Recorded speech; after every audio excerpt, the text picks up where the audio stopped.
Quero compartilhar com você uma experiência aterrorizante que vivi durante o inverno, quando meus pais começaram a trabalhar no pitoresco Hotel do Vale, situado nas montanhas da pequena cidade de Gramado, no interior do Rio Grande do Sul.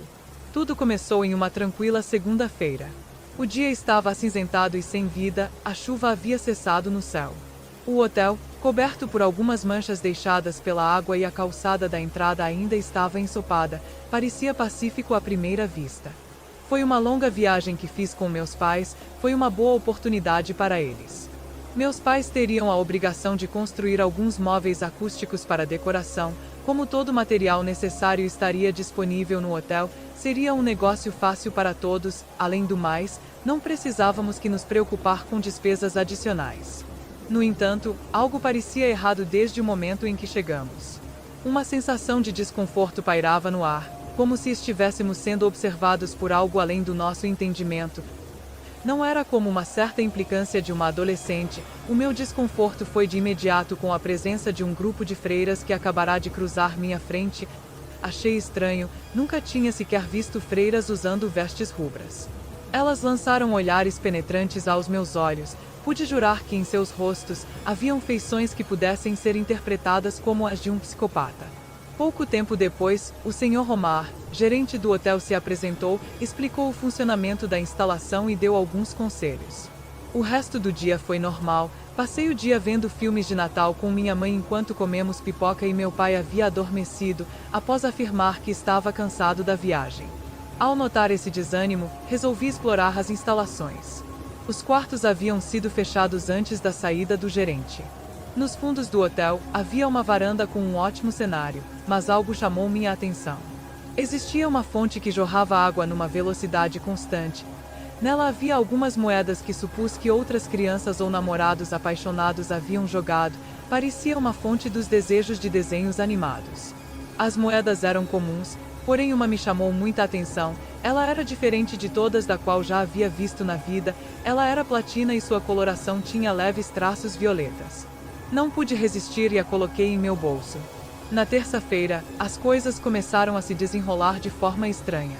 Meu pai, normalmente calmo e tranquilo, estava irritadiço e reagia de forma exagerada a situações triviais. Minha mãe, geralmente sorridente e acolhedora, estava tensa e frequentemente olhava para os cantos da sala com expressão apreensiva.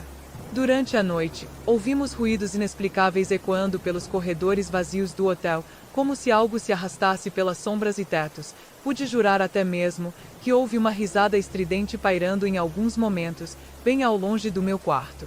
A quarta-feira trouxe consigo uma atmosfera ainda mais pesada. Meus pais mal se olhavam, e quando o faziam, era com olhares carregados de preocupação e medo. Eles me proibiram de sair do quarto à noite e insistiram que mantivesse a porta trancada a todo custo. Durante a madrugada, acordei com batidas na porta do quarto, mas ao verificar pelo olho mágico, não havia ninguém lá fora. O silêncio da noite era perturbador, interrompido apenas pelo som do vento uivando lá fora. Diferente da noite passada, não consegui dormir. Comecei a olhar para a escuridão ao meu redor e conseguia projetar diversas formas de monstros e figuras aterrorizantes em quaisquer que fossem os cômodos. A única coisa que poderia fazer era me cobrir e apertar o meu travesseiro. Em alguma hora da madrugada, quando pensei que poderia dormir, senti um cheiro de esmalte vindo de fora do meu quarto. Ainda estava zonza por perder o sono, mas o cheiro foi se intensificando. Existia também um aroma de óleo de carro se misturando ao cheiro, quando, sem esperar, escutei batidas pesadas em uma porta do final do corredor. Meus olhos se intensificaram por completos, minha respiração havia sido paralisada e novamente outras batidas. Meu coração havia parado de bater, outra batida. O barulho havia ficado mais forte e imersivo. Não pude suportar essa pressão. Pulei da cama e corri para o olho mágico, não havia nada. Nada, somente o escuro. Olhei para trás e acima da escrivaninha. Pude ver o brilho da moeda de platina. Por um segundo me perguntei como ela estava sendo refletida, mas havia muito medo para que pudesse pensar sobre isso naquele momento. A quinta-feira foi o ápice do terror. Pesadelos perturbadores me assombraram durante toda a noite, retratando visões distorcidas de sombras se contorcendo nas paredes do meu quarto. Durante o dia, minha mente estava turva e minha percepção da realidade parecia distorcida. Objetos inexplicavelmente se moviam sozinhos, e vozes sussurravam meu nome ao vento gelado que soprava lá fora. Eu me sentia como se estivesse preso em um pesadelo do qual não conseguia acordar. Asterisco capítulo 5, sexta-feira asterisco. Finalmente, chegou a sexta-feira, o dia que eu temia desde o início da semana. À medida que a noite se aproximava, uma sensação de pavor se apoderou de mim. Meus pais, visivelmente perturbados, entraram em um estado de frenesi, gritando palavras incompreensíveis e agindo de forma descontrolada. Foi então que algo terrível aconteceu.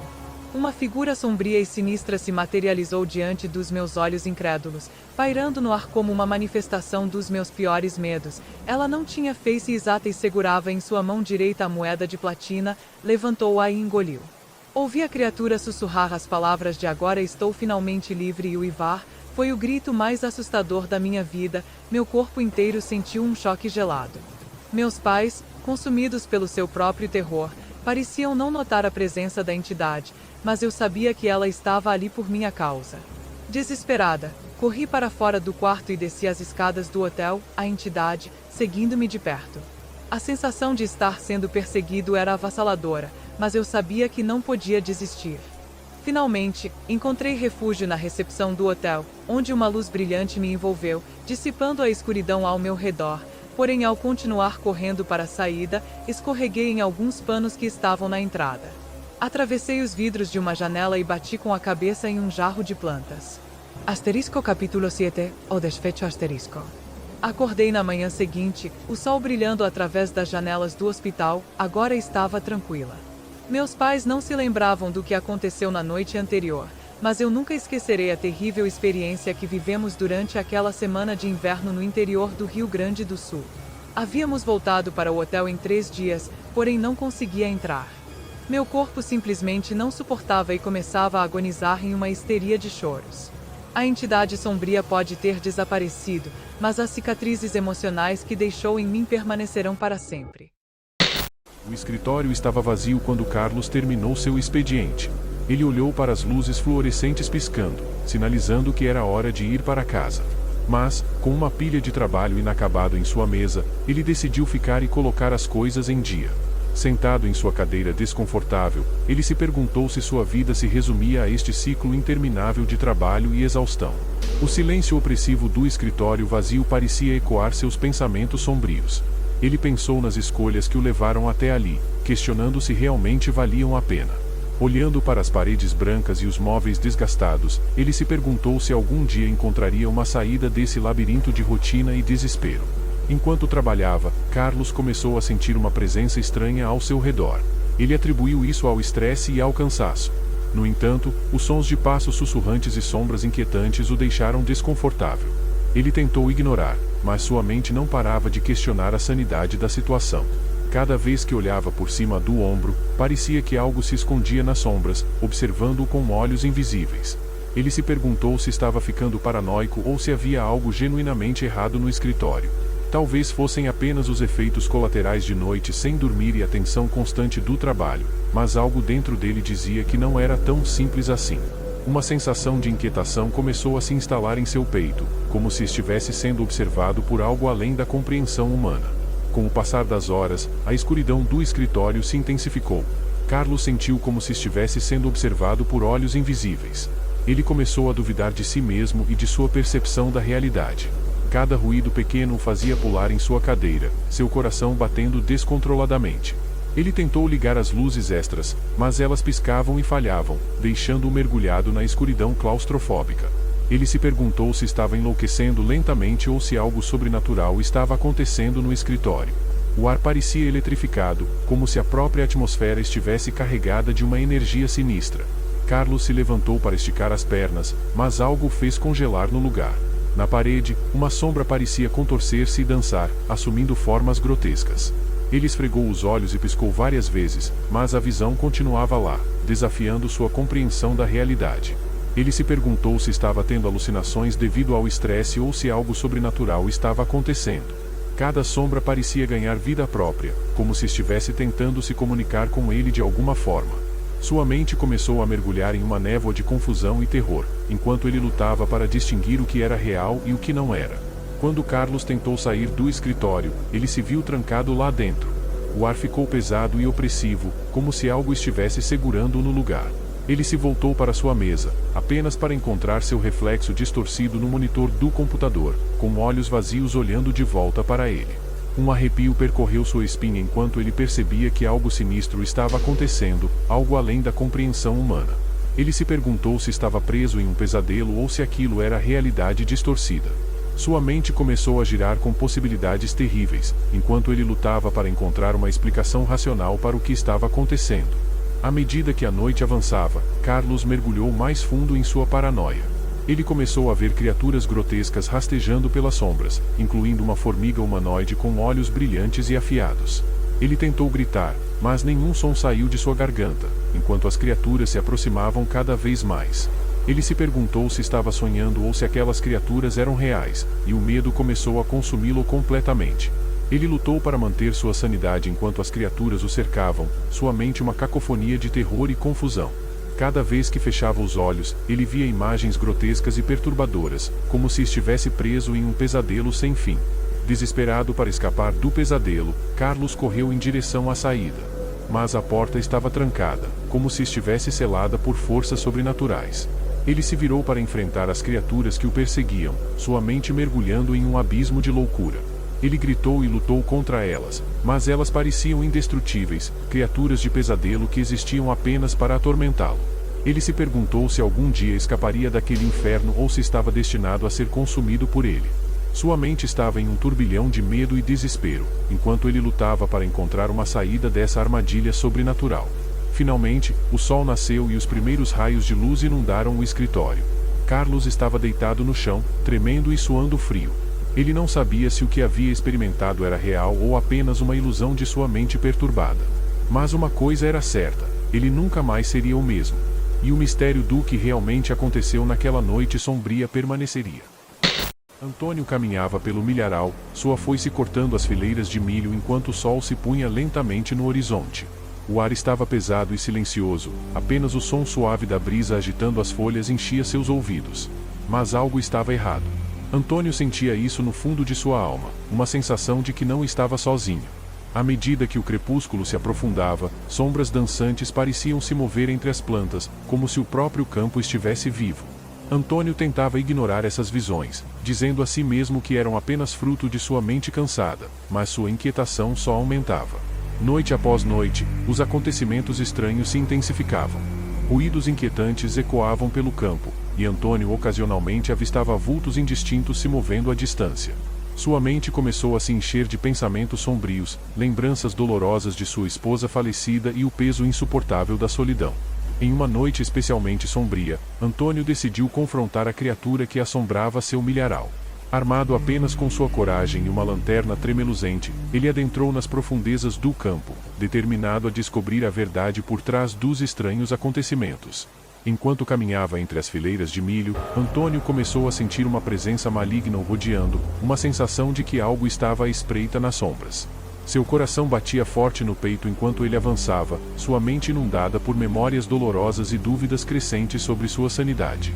De repente, a criatura surgiu diante dele, uma figura distorcida e sombria emergindo das trevas. Antônio recuou instintivamente, seu corpo tenso de medo e determinação. Mas então, algo surpreendente aconteceu. A criatura se transformou diante de seus olhos, assumindo a forma de sua falecida esposa, o rosto pálido e os olhos vazios refletindo sua própria angústia e culpa. Com lágrimas nos olhos, Antônio se ajoelhou diante da visão fantasmagórica, finalmente confrontando seus próprios demônios internos. Ele percebeu que a criatura não era real, mas sim uma manifestação de sua própria culpa e remorso pela morte de sua amada esposa. Em um momento de clareza e redenção, Antônio se despediu dela, deixando-a ir para que pudesse seguir em frente com sua vida. Ao emergir do milharal na manhã seguinte, Antônio sentia um peso ter sido levantado de seus ombros. Ele sabia que ainda enfrentaria desafios pela frente, mas agora estava pronto para enfrentá-los com coragem e determinação renovadas. E enquanto olhava para trás uma última vez, viu o sol nascer sobre o campo, iluminando o caminho à sua frente com uma nova esperança. O sol começava a se pôr sobre a cidadezinha de São Luís do Maranhão, pintando o céu de tons alaranjados e dourados. Eu, Marcos, um jovem aprendiz de 16 anos, estava animado para a noite de diversão que se aproximava no festival de carnaval. Com minha câmera digital pendurada no pescoço, sentia uma empolgação contagiante pulsar em meu peito. Era minha primeira vez trabalhando como fotógrafo em um evento tão grandioso, e mal podia esperar para capturar todos os momentos memoráveis da festa. Ao longo das ruas estreitas e sinuosas do centro histórico, o carnaval ganhava vida com uma explosão de cores, música e dança. Eu admirava os trajes extravagantes dos foliões, as carroças decoradas e os blocos de maracatu que desfilavam com pompa e alegria. Era um verdadeiro espetáculo para os olhos e para a alma, e eu estava determinado a capturar cada instante em minha câmera. No entanto, algo me chamou a atenção no final de uma das vielas. Uma casa antiga e abandonada se erguia no horizonte, sua estrutura de madeira gasta pelo tempo e pelas intempéries. Enquanto os foliões dançavam e riam ao meu redor, a casa parecia emitir uma aura de solidão e mistério que não consegui ignorar. Curioso e ávido por uma boa foto, decidi me afastar um pouco do tumulto do carnaval e explorar a casa abandonada. Ignorando os olhares preocupados dos moradores locais, me dirigi corajosamente em direção ao edifício decrépito. Cada passo que eu dava parecia aumentar a sensação de expectativa em meu peito, como se estivesse prestes a descobrir algo incrível e ao mesmo tempo aterrorizante. À medida que me aproximava da casa, uma sensação de inquietação começou a se apoderar de mim. Apesar da luz do sol ainda banhar as ruas ao meu redor, a casa parecia envolta em uma penumbra sombria que me deixava arrepiado. No entanto, minha curiosidade não podia ser contida. Com um suspiro nervoso, empurrei a porta enferrujada e adentrei a escuridão. O interior da casa era ainda mais sombrio do que eu poderia imaginar. O ar estava impregnado com o cheiro de mofo e decadência, e teias de aranha pendiam dos cantos do teto como cortinas macabras. Mesmo assim, continuei minha exploração, com minha câmera em punho e os olhos atentos a qualquer oportunidade de capturar uma imagem memorável. Conforme avançava pelos corredores estreitos e escuros, comecei a perceber sinais de que a casa não era apenas abandonada, mas também assombrada. Ouvia-se rangidos estranhos e sussurros inquietantes ecoavam pelas paredes, como se os espíritos do passado estivessem sussurrando segredos sombrios que há muito haviam sido esquecidos. Mas não era facilmente intimidado. Determinado a desvendar o mistério da casa abandonada, continuei minha busca, ignorando os arrepios que percorriam minha espinha e as sombras que dançavam ao meu redor. Foi então que encontrei algo verdadeiramente extraordinário, um portal místico escondido nos recessos mais escuros da casa. A energia sinistra que emanava do portal era palpável, fazendo com que os cabelos na nuca se arrepiassem. Eu podia sentir uma presença maligna pairando no ar, como se estivesse sendo observado por olhos invisíveis. Mesmo assim, não conseguia afastar os olhos do portal, sentindo-me atraído por sua promessa de aventura e perigo. Com mãos trêmulas, levantei minha câmera e comecei a capturar imagens do portal, registrando cada detalhe sinistro em minha lente. Mas antes que pudesse terminar, algo aconteceu. Uma presença sombria emergiu do portal, envolvendo-me em uma escuridão opressiva. Gritei de terror enquanto era arrastado para dentro do portal, minha câmera caindo no chão com um estrondo surdo. Quando a luz do dia finalmente penetrou pelas janelas da casa abandonada, os moradores locais encontraram apenas minha câmera, sua lente quebrada e sua bateria descarregada. Minha ausência era inexplicável, minha história um mistério que assombraria a cidade por anos a fio. Esta é a história assustadora de um jovem aprendiz cuja jornada pelo desconhecido leva a enfrentar seus piores medos em uma casa assombrada, onde o mal espreita em cada sombra e o terror espreita em cada canto. Uma história de coragem e desespero, de mistério e perigo, que permanecerá viva na memória daqueles que ousarem ouvi-la.